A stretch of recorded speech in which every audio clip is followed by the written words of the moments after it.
All right, time to cuddle up and grab some steaming tea. Time for love in the mornings. And this week, we've got a heater of a topic. Yeah, literally. We are talking sharing the bed during these hot summer months. It's a topic that requires the expertise of Jennifer Blankl, certified relationship and marriage coach. Good morning. Good morning. Thanks for having me, Emily and Travis. Good morning. I have to wonder how many couples were having this conversation over the past few days Likely in a this lot. hot weather. Yeah. But Sarah wrote to us on Facebook. She says, quote, I asked my boyfriend about sleeping in the guest room during the summer. I'm a light sleeper. It's on the cooler side of the house, and he's a furnace. He was really offended and felt like I was taking a step back in the relationship. I don't see the big deal. We're asleep.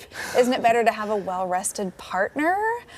Goodness gracious, this is juicy. The great sleep debate. I'm going to answer this based on the limited amount of information that I have. Yes. Because I feel like duration of relationship, personality traits, your dynamic as a couple, there's a lot of details that would play into my final answer. Okay. But I will say, start with where I think a lot of us couples humanly falter when our person gives us a different reaction than we want when we're wanting something, is think about their highest intention, okay? In other words, this is a killer problem to have. Your person's pissed off at you because you want to sleep not in the same bed as them. That's a great problem. I know that answer is probably going to annoy a lot of you because it's not complete.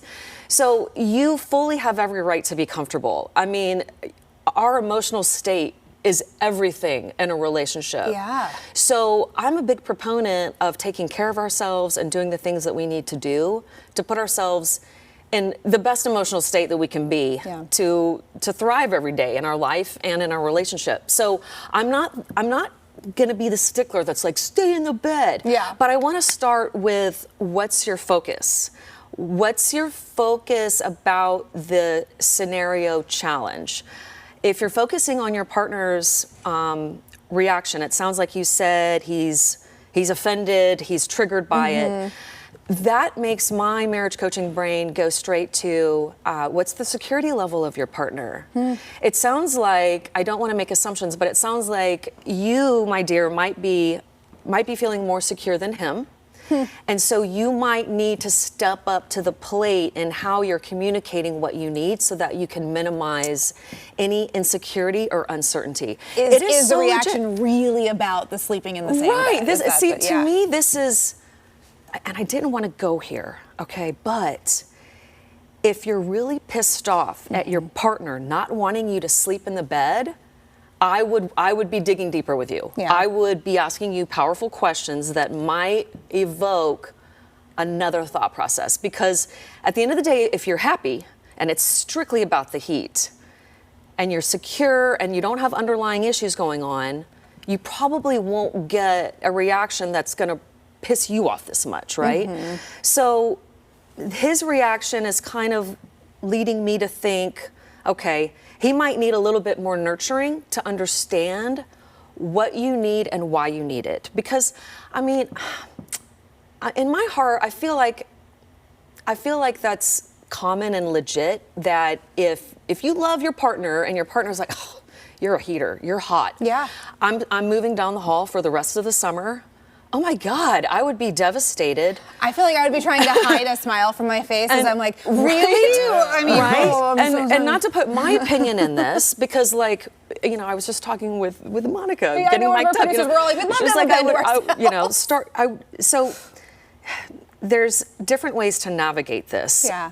Especially if you are used to being in the bed with somebody. You know, if you've started the relationship as you've got two twin beds, you know, side by side, that's your relationship. But if you've been sleeping together and then all of a sudden, because of heat, you want to sleep separately, then it really, I think, comes down to communication, especially in this scenario, because you've got somebody that's reacting a little bit insecure. Well, how much of the, and we really don't have a ton of time, Yeah, I so know. maybe in a quick question here, how much of this is, there's very much a, is it stigma maybe the right word? Right. Around Like, around oh, there's couples who something sleep wrong apart? if you're not you in the know, same like, bedroom. how much of that is a factor, you think, in something like this? Great question. So there is a world of data around sleeping in the same bed. And if you did start in the bed together and then you decide to sleep in separate beds, For a lot of couples, that's the start of the end. Oh. Without even And there's wanting data it to that be. backs that up. Yes, without even wanting it to be, because and a lot of that data comes from when that scenario starts,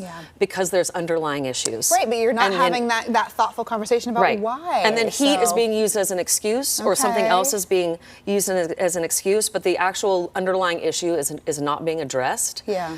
And so,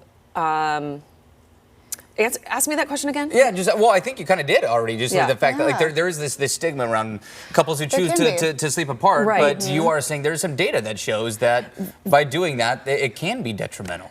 Yes, and at the same time, if you've got a solid footing and a solid foundation, and you're communicating well, and you're making compromises. Say you snuggle and cuddle right up to the point that you're going to sleep, and then you go in your separate rooms. And then you flip that's out. that's one of so many countless examples of ways that you can come to a middle ground Sure. where people are feeling still loved and nurtured and connected, and not feeling like you're being abandoned because the summer's really hot. So it sounds like Sarah's homework is to go back, ask her partner, hey, what really came up for you when I said this is what I was thinking about, and how can we find a little compromise here? Yeah, or really in the forefront, really convey your seriousness about the closeness in a just relationship. about how Hey, hot I you love are. you so much. I don't want our Yeah. connection to fade, but man, I'm having trouble sleeping. Yeah. But really letting them know that you're aware of their feelings and what they might be concerned about in the forefront can reshape the whole entire It's not conversation. because you got Good one stuff. foot out the Yeah. door. Good stuff. What a Well, great Jen- topic. Yeah, Yeah. this was Yeah. interesting. Thanks for Hopefully that having helps me. you both sleep at night. Thanks Yeah. as Good question. always. Yeah. Jen, thanks. Hey, if you got a question for Jen, you can send us a message right now at Coin News AM Extra on Facebook or Instagram. You could get some expert advice here on the show, and you can remain anonymous. Slide into those DMs.